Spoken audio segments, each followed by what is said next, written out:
Welcome back to the channel. Today's video I wanted to talk about the 5 most important things that I believe that you as a home buyer should be looking out for when purchasing a home in the Southern California, more specifically Riverside County area. There's a couple of these that would pertain to buying a house wherever in the United States, but a lot of these that I'm going to talk about are very, very specific to this area. Make sure you buy a home not necessarily of what your approval letter from the bank is, but what you feel comfortable as a monthly payment.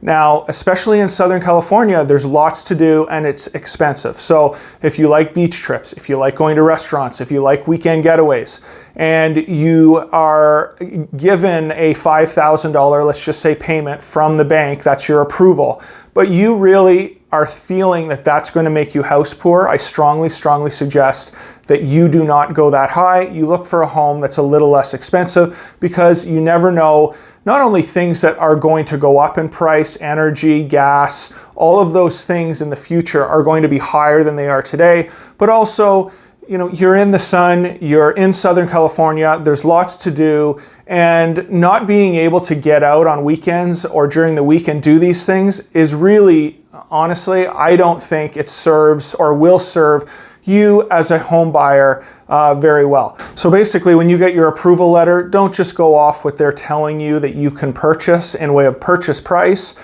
Make sure that you know what your payment is going to be, and a lot is going to depend. Again, this is a Southern California thing, and to my next point, the taxes that you're going to have to pay on a particular home. So next up, I wanted to talk about taxes and special assessments. There are people that are going to be willing to have that 2% tax rate. In Riverside County, it's a 1.1% base tax, but a lot of these newer communities, a lot of these communities do have what they call special assessments and Mello-Roos. It is not far-fetched to say that your payment could go up as much as $400 or $500 a month, depending on the tax rate of that specific community. If you are looking for a lower tax rate, my suggestion to you would be, number one, make sure that before you go see a home, you understand what the total special assessment and Mello-Roos tax is on that specific property. Your agent can look that up in the tax rolls. It's very simple. I'm not a psychologist, but I promise you that this extra $400 or $500 plus on top of that, all the bills, everything that is going to accumulate over the next 10 years in Southern California or throughout the United States, it's going to put a lot of stress on you guys. So make sure that when you purchase a home, go a little bit below, maybe $400, $500, $600, $700, even if you can manage that, below what your approval is, and really understand the tax rate of each individual community. Next up, and this sort of goes along with the tax rate, but make sure you understand the HOA and what amenities that HOA gives you.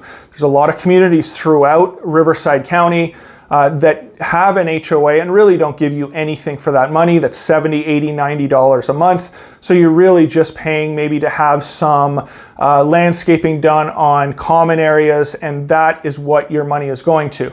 Another thing, HOAs are going to run anywhere from $30 all the way up. I've seen $1,000 HOAs. When the community does have a lot of amenities, one of the things that I notice, we have a pool and a hot tub, walking past, all of that type of thing.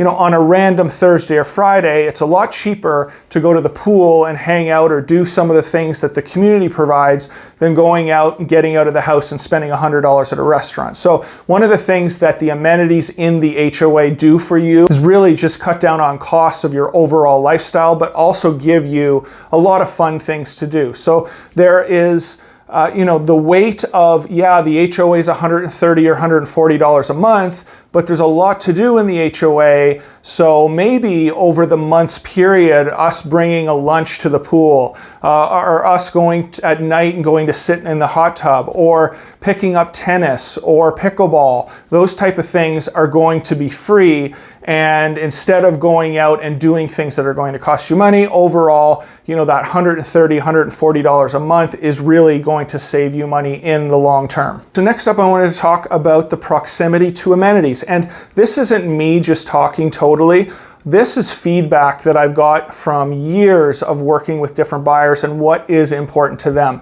So being able to get to the grocery store, being able to get to schools, being able to get to a restaurant, being able to get to a lake to walk around, those are all things that if you can do within 10 minutes, it's really going to make your quality of life in Southern California a lot better. Even the population has grown in many of these cities to a degree where even within the city, if you are, let's say 7 to 10 miles from something, depending on when you're leaving, it could take 30 to 40 minutes to get there. So be very careful when you are searching or picking a home or a community that you pick something that is going to work for your lifestyle and way of being able to get everything that you need in a short period of time.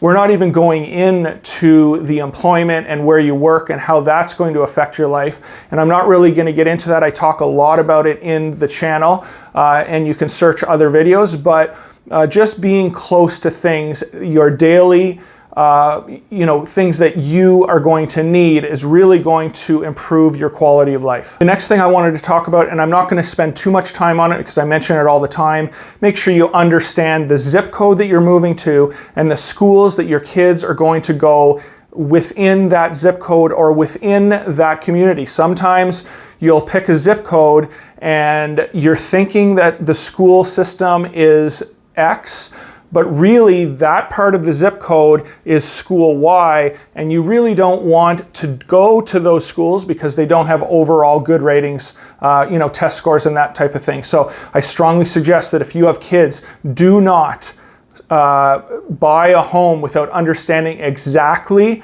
where your kids are going to go to school. And finally, this is just one of my pet peeves when purchasing a property, and I've just seen this over and over and over throughout the years.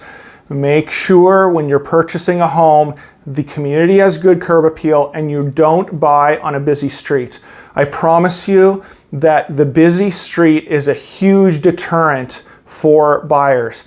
80% of home buyers, it doesn't matter how beautiful your home is. If you go to the backyard, you have a nice pool, but you can hear cars, that is really going to hamper the want for your home from a prospective buyer down the road or in the future. So there you have it, guys. 5 things that I would really look out for when or before purchasing a home in this area. If you have any further questions, please reach out. I've been doing this a long time. I know this area very, very well. We've appraised and sold thousands of homes over the years. And we look forward to speaking with you and answering any questions you may have. And until next time, appreciate your support and thank you again.